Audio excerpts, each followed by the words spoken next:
I promised a 6-month series talking about CBD, so I'm going to do one video a month over the course of 6 months talking about CBD and how it affects the body and endocannabinoids and our natural production of them. And this is mainly just to combat a lot of the nonsense that's out there. All right, so today I want to talk about pain and inflammation and how CBD affects it, but also how our natural endocannabinoids affect pain and how the modulation of inflammation is really just a natural process that all has to do with cyclooxygenase enzymes and also very specific things called endocannabinoids. So let's talk first about what inflammation really is. I'm going to make this quick. All right, inflammation is simply a response to any kind of trauma or any kind of immune event in your body where your body needs an immune response. Okay, we have two different kinds, acute and chronic. Acute is the kind that you probably know about when you bump your elbow, when you get a scratch or a cut, and it gets swollen. Okay, it gets swollen and red. That's simple inflammation. That's simple cytokine activity triggering immune cells to fight a given trauma. Then we have chronic inflammation.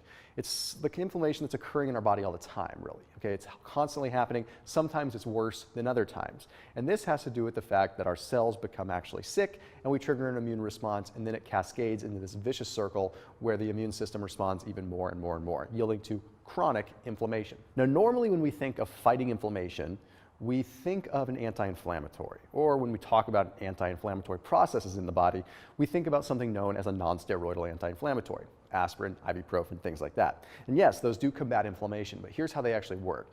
They act upon something known as the cyclooxygenase enzymes, okay, COX1 and COX2. Cyclooxygenase enzymes are a way to actually slow down inflammation, definitely, by inhibiting them. The problem is, as you probably already know, non-steroidal anti-inflammatories are hard on the gut. The reason they're hard on the gut is because they stop the production of both COX1 and COX2. One of those cyclooxygenase enzymes we need to protect our gut. You see, we actually need a little bit of inflammation in our gut. Anyway, I digress. I want to talk more about how CBD directly affects inflammatory responses within the body. So we have these things in our body called endocannabinoids. Okay, they're endogenous cannabinoids. A lot of times when we think of cannabinoids, we think of only something that's coming from cannabis, something that's illegal or something that really is an exogenous thing coming in. The reality is we have endogenous cannabinoids. They're called endocannabinoids, and they have an anti-inflammatory effect on the body. They're a very natural thing, and they're a natural byproduct of fatty acid metabolism, believe it or not. So these endocannabinoids are naturally occurring members of what are called the eicosanoid families. If you've watched some of my other videos, you know that I talk about eicosapentaenoic acid, also known as EPA. If you've ever bought a fish oil pill or any kind of omega-3, you've seen eicosapentaenoic acid, or EPA, on the label, an anti-inflammatory fat that modulates inflammation and does a multitude of other things within the body. Well, these endocannabinoids are a naturally occurring member of that superfamily. So within that family, we have a lot of different things that modulate inflammation. And in this particular case, endocannabinoids are derived from long-chain fatty acids. They are a byproduct of the breakdown of long-chain fatty acids, meaning it's a very natural process to have cannabinoids in our system. So what ends up happening is they're produced by fat, but then when they're actually needed, when they're actually solicited to be used for something, they're released by the neurons. So we have these fats that are broken down, and we end up with these overall cannabinoids.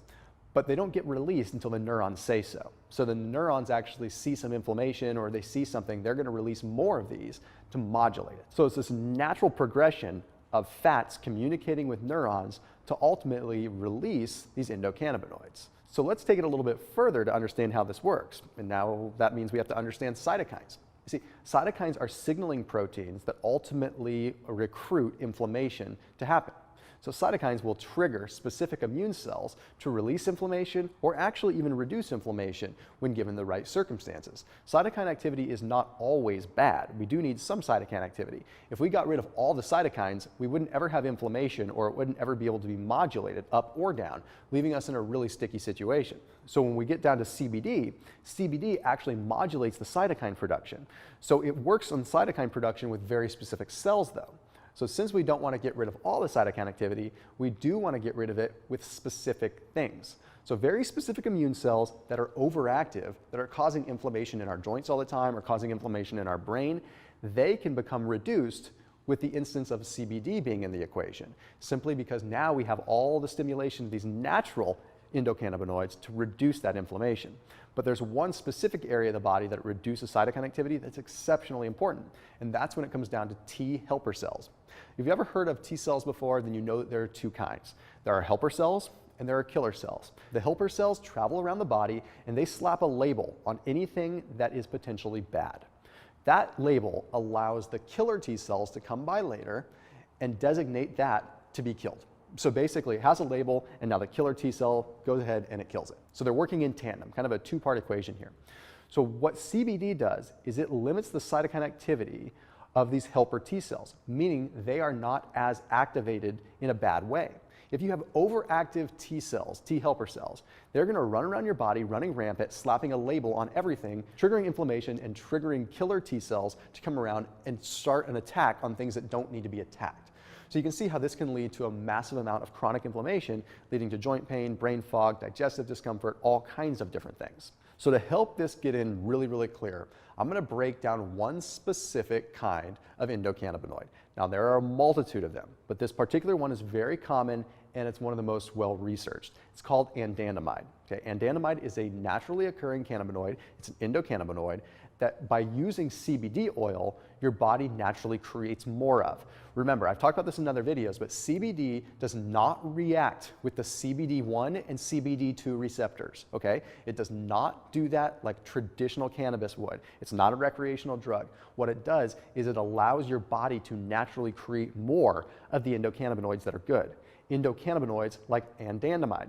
Okay, so let's talk about how that actually works. So not only does CBD naturally increase anandamide as is, it also reduces the cytokine activity that would normally inhibit it. So we're talking about the cytokine activity associated with tumor necrosis factor 1 alpha, TNF1A, very common in the world of inflammation.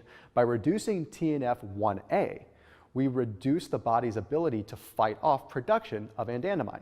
And by reducing the activity of tumor necrosis factor 1 alpha, we also reduce the activity of amino hydrolase. This is a byproduct of fatty acid metabolism that can actually have a negative effect on overall endocannabinoid activity.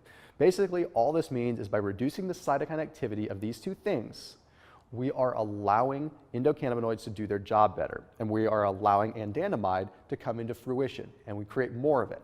And if you don't know anandamide, it is very much so responsible for creating bliss within the body, reducing inflammation in the joints, but also reducing inflammation in the brain. It truly is known as the bliss product of the body, because that's the sensation that best describes what anandamide does. But in knowing that, we have to wonder, well, how exactly does it do that? Well, it's because it holds the key to be able to turn off nuclear factor kappa B, or at least greatly reduce it. Nuclear factor kappa B is one of the most widely researched inflammatory substances within the body. It is basically the master control switch when it comes down to inflammation. If we can reduce nuclear factor kappa B, we can reduce the actual DNA result of inflammation within our body. You see, if nuclear factor kappa B is always elevated, it can change our DNA to be used to having high amounts of inflammation. So really, anandamide is one of the keys to actually getting rid of this problem where our bodies are getting so accustomed to inflammation that we're just adapting to become these inflamed creatures. So it truly is allowing our body to turn off that master switch when it comes down to inflammation. And mind you, it is doing this all without ever activating CBD1 or CBD2 receptors within the body. I will say that again. It does not affect CBD1 or CBD2 receptors in the body. A lot of marketing collateral out there will tell you that CBD oil does directly affect one of the CBD receptors. Not the case at all. All CBD oils do the same thing. They naturally increase the production of our pre-existing endocannabinoids. Okay, very critical.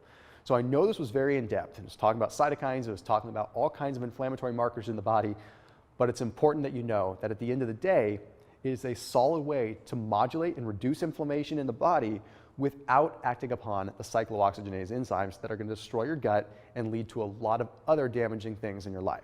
So as always, if you like these CBD videos, let me know down in the comment sections below. I'm going to make sure I keep them coming to you for the next couple of months so that you have a solid understanding of what truly is going on in the products, but also what's going on in your body, not just in a product that you take. I'll see you in the next video.